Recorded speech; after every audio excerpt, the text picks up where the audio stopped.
अस्सलामुअलैकुम। उम्मीद है आप सब खैरियत से होंगे। तो आज हम आपके साथ आलू पकौड़ा की रेसिपी शेयर करेंगे और साथ में हम जो है गार्लिक चटनी भी बनाना बताएंगे। बड़ी ही मज़े की बनती है। तो चलिए स्टार्ट करते हैं।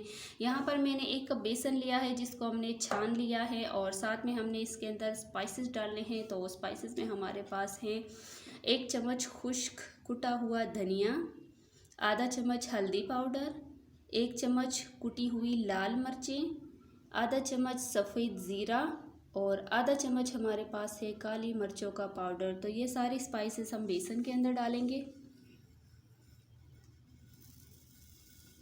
और नमक हम इसमें डालेंगे अपने टेस्ट के हिसाब से। तो यहाँ पर मैं डालूँगी आधा चम्मच नमक और साथ में हम इसके अंदर डालेंगे थोड़ी सी हरी धनिया की पत्तियाँ डालेंगे। इसे हम मिक्स कर देंगे। बड़े ही मज़ेदार और चटपटे ये पकोड़े बनते हैं। ज़रूर इस रेसिपी को ट्राई करिएगा और कमेंट करके मुझे ज़रूर बताइएगा कि आपको ये रेसिपी कैसी लगी है। और अगर आप मेरे चैनल पर नए हैं तो प्लीज़ चैनल को सब्सक्राइब करिएगा, बेल आइकन को प्रेस करिएगा ताकि मेरी नई आने वाली वीडियो की नोटिफिकेशन आपको बर वक्त मिलती रहे। तो इसको हमने मिक्स कर दिया है। साथ में हम इसके अंदर थोड़ा थोड़ा करके पानी डालेंगे और इसका जो है स्मूथ सा बैटर तैयार करेंगे।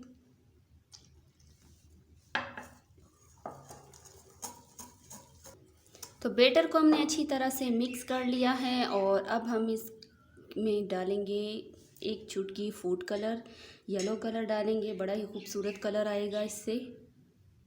इसे भी हम मिक्स कर देंगे। तो यहाँ पर हमारा बैटर जो है ये तैयार है। इतना ये गाढ़ा होना चाहिए, ये आप देख सकते हैं। तो इसको हम एक साइड पे रखेंगे। तो यहाँ पर हमने 2 अदद आलू लिए हैं जिसका मैंने छिलका उतार लिया है और इसको अच्छे से वॉश कर लिया है। तो जब भी आप पकोड़े आलू के बनाएं तो इसको जो है पानी में बिल्कुल भी ना रखें, क्योंकि पानी में रखने से ये फिर मसाला नहीं पकड़ता और पकोड़े जो है अच्छे से नहीं बन पाते। तो इस बात का आपने ध्यान रखना है। तो इसके हम स्लाइसेस काट लेते हैं। तो लंबाई में हम काटेंगे। आप चाहें तो इसको छोटे छोटे हिस्सों में भी कट कर सकते हैं। तो मैं इस तरह से लंबाई में काटूंगी। इस तरह से आपने स्लाइसेस इसके बना लेने हैं। तो यहाँ पर हमने आलू के स्लाइसेस कट कर लिए हैं और अब जो है हम इसके ऊपर डालेंगे इमली का पल्प। इससे जो है चटपटे बनेंगे। तो ये हमारे पास 4 से 5 चम्मच इमली का पल्प है, ये हम इसके ऊपर डालेंगे और इसे जो है हम अच्छे से मिक्स करेंगे, हाथ की मदद से करेंगे।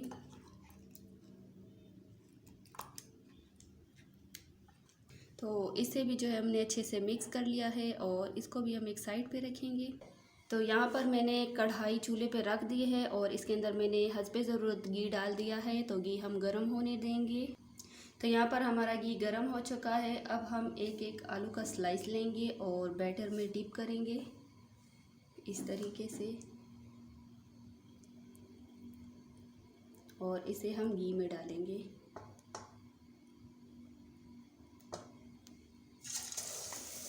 तो इसी तरीके से हम पकोड़े बना लेंगे।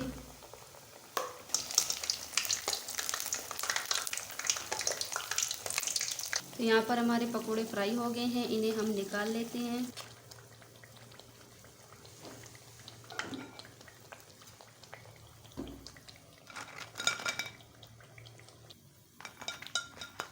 तो इसी तरह से हम सारे पकोड़े फ्राई कर लेंगे। पकोड़े हमारे फ्राई हो गए हैं। अब हम जो है गार्लिक चटनी तैयार करेंगे। तो उसके लिए हमने 1 कप दही ली है, इसको हम फेंट लेंगे अच्छे तरीके से।